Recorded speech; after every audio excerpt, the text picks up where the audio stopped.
بسم الله الرحمن الرحيم. الحمد لله ثم الحمد لله. الحمد لله حمدا يوافي نعمه ويكافئ مزيده. يا ربنا لك الحمد كما ينبغي لجلال وجهك ولعظيم سلطانك.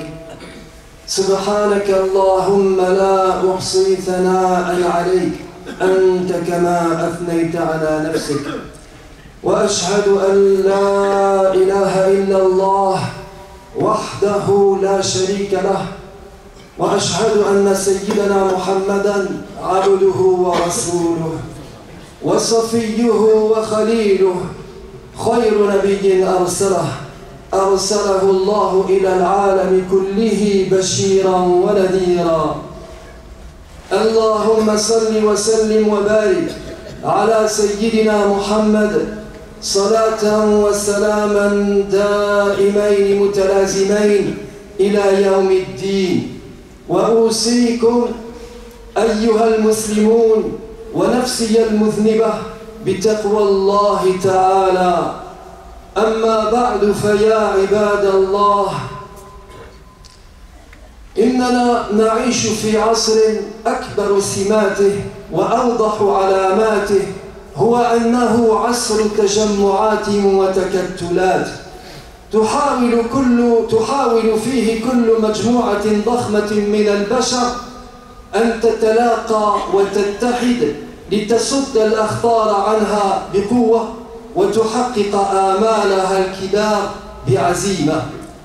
وأمة الإسلام والإيمان هي أجدر الناس بذلك، وهي أحوج ما تكون إلى تحقيق التجمع والوحدة والتكتل أمام أعدائها وقوى الشر الخبيثة التي تقف لها بالمرصاد من كل جانب.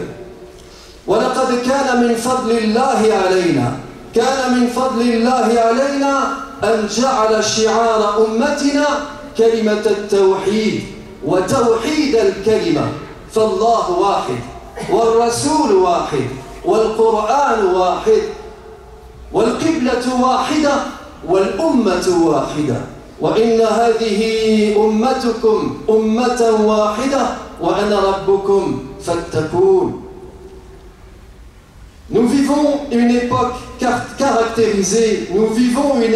caractérisée par les coalitions d'intérêts et les unions entre puissances, où chaque groupement allié cherche à défendre des intérêts communs et poursuit une politique concertée d'opposition ou de défense.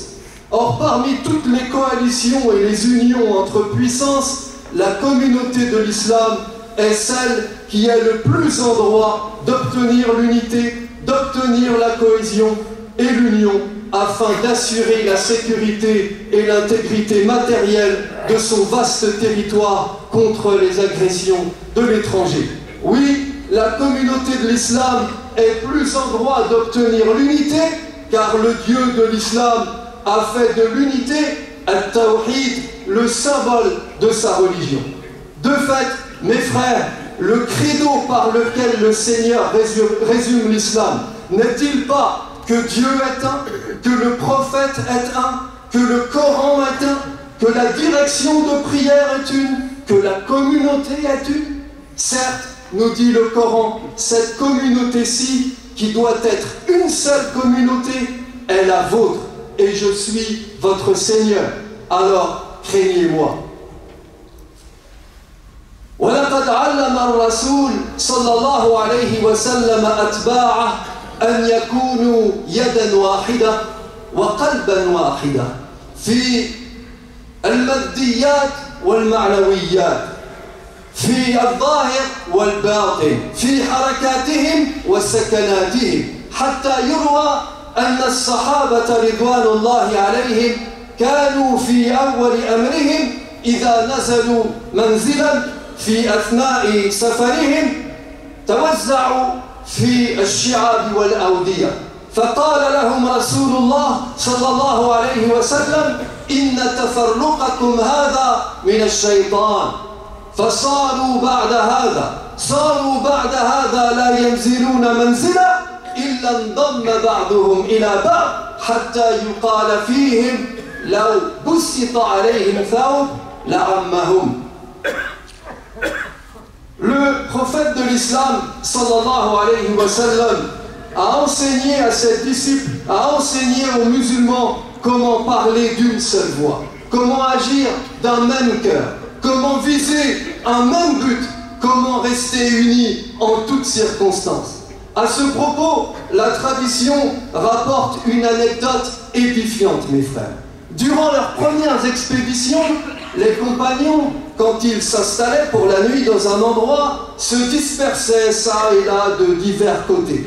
Jusqu'à ce que le prophète, sallallahu alayhi wa sallam, leur dise « Cette façon de vous séparer les uns des autres est une inspiration du démon. » C'est alors qu'ils prirent l'habitude, chaque fois qu'ils passaient la nuit quelque part, de dormir ensemble, les uns à côté des autres, au point qu'on disait d'eux, si on avait étendu une couverture sur eux, elle aurait suffi à les couvrir tous. Voyez mes frères, voyez comme l'appel du prophète sallallahu alayhi wa sallam à l'union mérite d'être pris au sens propre du mot, y compris dans les circonstances les plus anodines. ولم لا يعلم الرسول صلى الله عليه وسلم أتباعه أن يكونوا قلبا واحدا وقد جاءت الآيات الكريمة تترى لتؤكد هذه الوحدة ولتؤكد هذا التوحيد. فقد قال الله تبارك وتعالى في قرآنه ممتنا على أمته المؤمنة، ممتنا على أمته الموقنة الموحدة والموحدة: واعتصموا بحبل الله جميعا ولا تفرقوا واذكروا إذ كنتم أعداء فألف بين قلوبكم فأصبحتم بنعمته إخوانا وكنتم على شفا حفرة من النار فأنقذكم منها كذلك يبين الله لكم آياته لعلكم تهتدون. ويقول الله تبارك وتعالى في آية أخرى: وأطيعوا الله ورسوله ولا تنازعوا فتفشلوا وتذهب ريحكم واصبروا إن الله مع الصابرين. ويقول الله تبارك وتعالى أيضا: إنما المؤمنون إخوة. ولا يحقق هؤلاء المؤمنون معنى الأخوة إلا إذا كانوا صفا واحدا، إلا إذا كانوا هدفا واحدا، إلا إذا كانوا غاية واحدة هي العزة في هذه الحياة والفوز في الآخرة بنعيم الله. Et pourquoi ne prendrait-on pas l'appel à l'union du prophète sallallahu alayhi wa sallam au pied de la lettre, alors que le livre de Dieu en fait lui-même état dans de nombreux versets, tels que « Maintenez-vous fermement attachés au lien de Dieu, wa'tasimu bihablillahi jami'an, wa la tafarraqu, et ne vous divisez pas. Rappelez-vous le bienfait que Dieu vous a accordé en unissant vos cœurs pour que vous deveniez frères, alors qu'auparavant vous étiez ennemis. Vous étiez en effet au bord d'un abîme infernal et il vous a sauvés. C'est ainsi que Dieu vous montre clairement ses signes afin que vous trouviez la bonne voie. Dieu dit aussi ailleurs dans le Coran: obéissez à Dieu, obéissez à son envoyé, ne vous livrez pas à des disputes qui entameraient votre résolution. Soyez persévérants, Dieu est avec ceux qui patientent. Il dit également: certes, les croyants sont frères. Or, la fraternité entre les croyants n'est possible que si ces derniers forment un front unique et tendent à un but unique: être unis pour faire la force ici-bas et obtenir le succès éternel dans l'au-delà. ولقد عمل سيدنا رسول الله صلى الله عليه وسلم على وحدة أتباعه وقضى في تحقيق ذلك السنوات الطوال، ولم يكن طريقه معبدا ولا مفروشا بالورود والرياحين، بل كانت فيه صعاب ومتاعب وأهوال وأخطاء، ولكنه صلى الله عليه وسلم تضرع بالإيمان والصبر، وأقبلت عناية الله فباركت الجهود وحققت المأمول، فكانت الوحدة وكان التوحيد وكان تلاقي الأرواح والقلوب والعزائم على وجهة واحدة وعلى مسيرة واحدة. وامتن الله تبارك وتعالى بذلك على رسوله فقال له: هو الذي أيدك بنصره وبالمؤمنين وألف بين قلوبهم لو أنفقت ما في الأرض جميعا ما ألفت بين قلوبهم ولكن الله ألف بينهم إنه عزيز حكيم. وأرشد رسول الله صلى الله عليه وسلم إلى ما في التضامن بين المسلمين من قوة ومن عزة ومن نعمة، فقال صلى الله عليه وسلم: المؤمن للمؤمن كالبنيان يشد بعضه بعضا. ويقول صلى الله عليه وسلم في نفس المعنى: المسلمون تتكافأ دماؤهم ويسعى بذمتهم أدناهم وهم يد على من سواهم. ويقول صلى الله عليه وسلم أيضا في الحديث: يد الله مع الجماعة. Oui mes frères, l'envoyé de Dieu sallallahu alayhi wa sallam a travaillé sans relâche à l'union entre les musulmans et a fait de longs efforts pour obtenir ce résultat. L'opération ne fut pas de tout repos et le messager dut endurer stoïquement, stoïquement 1000 souffrances pour y arriver. Mais le prophète sallallahu alayhi wa sallam s'est armé de courage et de patience, et Dieu lui est finalement venu en aide en bénissant ses efforts, en accomplissant son vœu d'unité, et la communauté de l'islam connut finalement l'union, la force et la cohésion. Prenant à témoin le prophète du bienfait qu'il avait octroyé à la communauté de l'islam en lui accordant l'union, Dieu dit dans le Coran: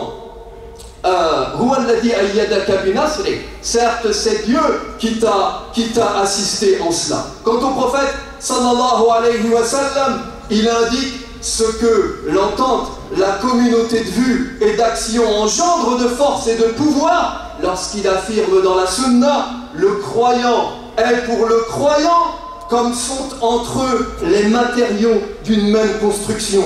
Ils se renforcent les uns les autres. Et ce disant, le prophète sallallahu alayhi wa sallam entrecroisa ses doigts.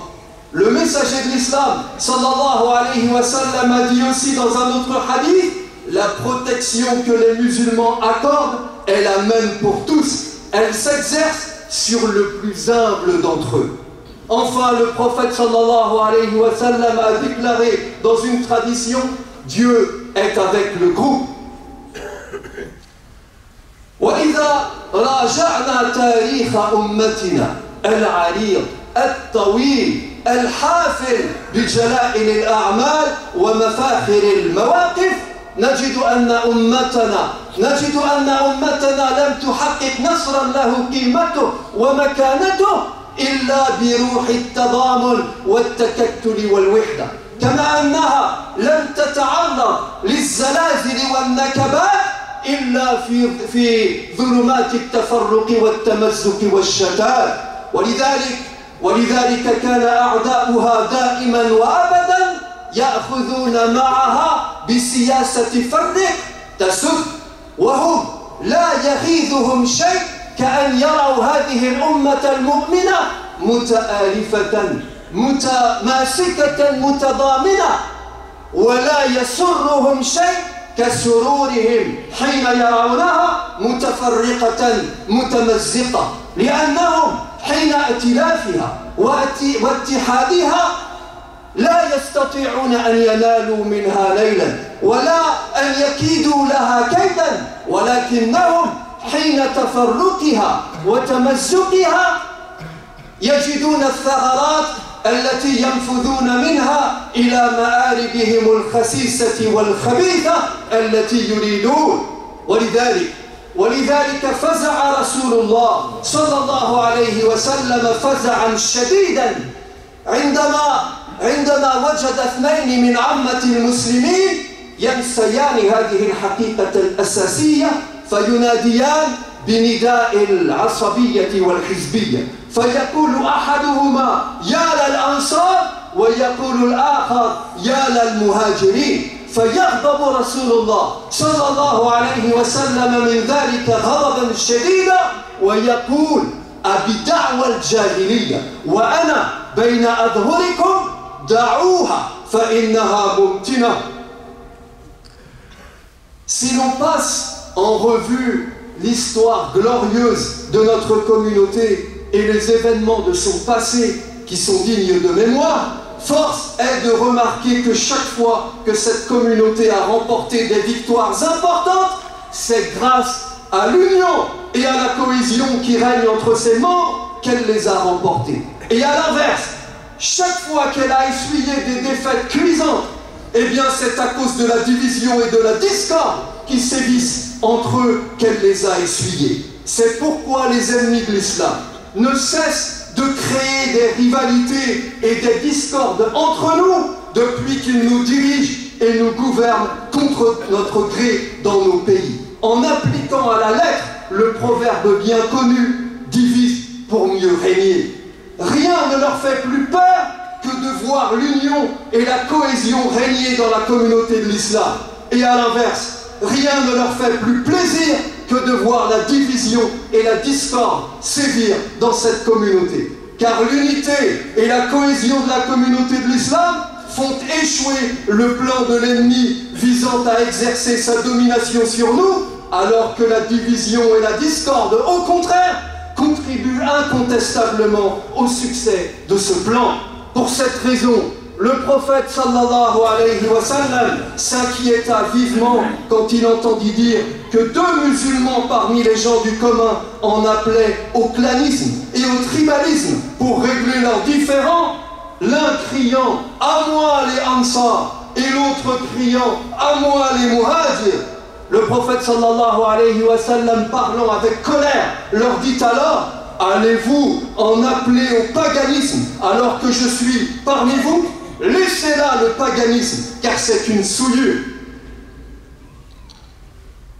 Ya ibadallah, ya ummata rasulillah, إذا كنا قد ذقنا الصعب والعلقم في الماضي بسبب التفرق والتمزق قاسينا من جراء ذلك ما قاسينا في نفوسنا في أوطاننا في خيرات بلادنا فقد آن الأوان يا عباد الله، قد آن الأوان لنفقه هذا الدرس العصيب ونترك روح العصبية والحزبية ونزعة الجاهلية فننتظم جميعا تحت لواء التضامن والوحدة ليكون كل منا عضوا في جسم واحد وجزءا من بنيان واحد. وهذه هي السورة الجميلة، هذه هي السورة الشريفة الكريمة التي رسمها رسول الله صلى الله عليه وسلم لأمة الإسلام حين قال صلى الله عليه وسلم مثل المؤمنين في تودهم وتعاطفهم وتراحمهم كمثل الجسد الواحد إذا اشتكى منه عضو تداعى له سائر الجسد بالحمى والسهر.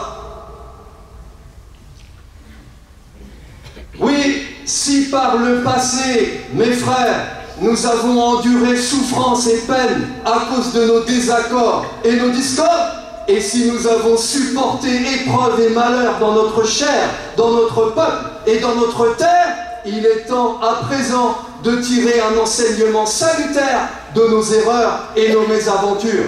Et ce, en répudiant définitivement toutes les querelles internes, toutes les compétitions, toutes les rivalités de clans. Faisons en sorte Faisons en sorte que chacun se considère désormais comme la brique d'une même construction, comme le maillon d'une même chaîne, comme le membre d'un même corps, car c'est ainsi, mes frères, que le prophète sallallahu alayhi wa sallam a dépeint la communauté de l'islam quand il affirme la semblance des musulmans dans leur bonté, dans leur affection et dans leurs sentiments réciproques est celle d'un corps unique qui, lorsqu'un de ses membres souffre, voit tout le reste de son corps partager à l'envi son insomnie et sa fièvre.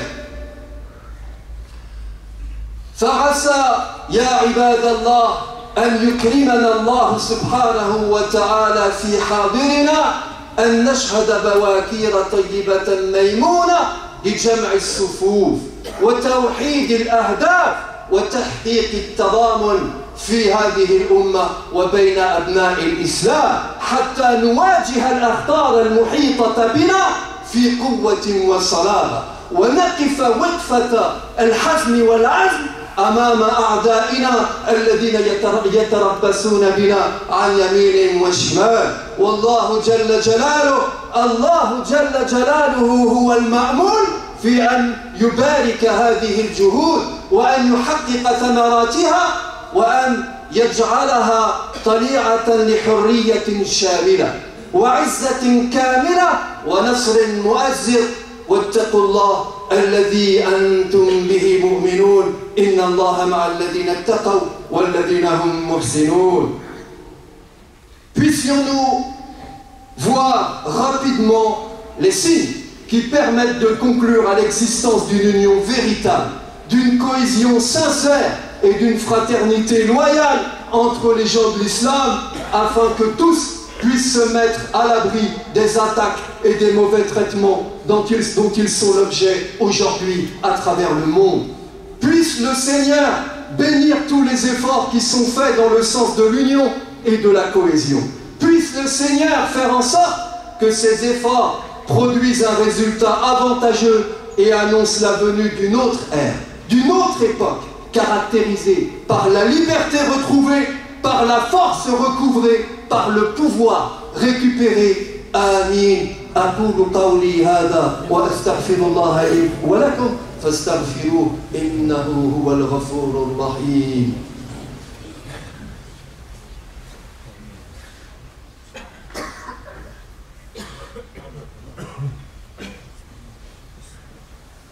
الحمد لله حمدا كثيرا كما أمر وأشهد أن لا إله إلا الله إقرارا بربوبيته وإرغاما لمن جحد به وكفر وأشهد أن سيدنا محمدا عبده المصطفى ونبيه المجتبى ورسوله المرتضى. عباد الله اتقوا الله فيما أمر وانتهوا عما نهى عنه وزجر وأخرجوا حب الدنيا من قلوبكم فإنه إذا استولى أسر.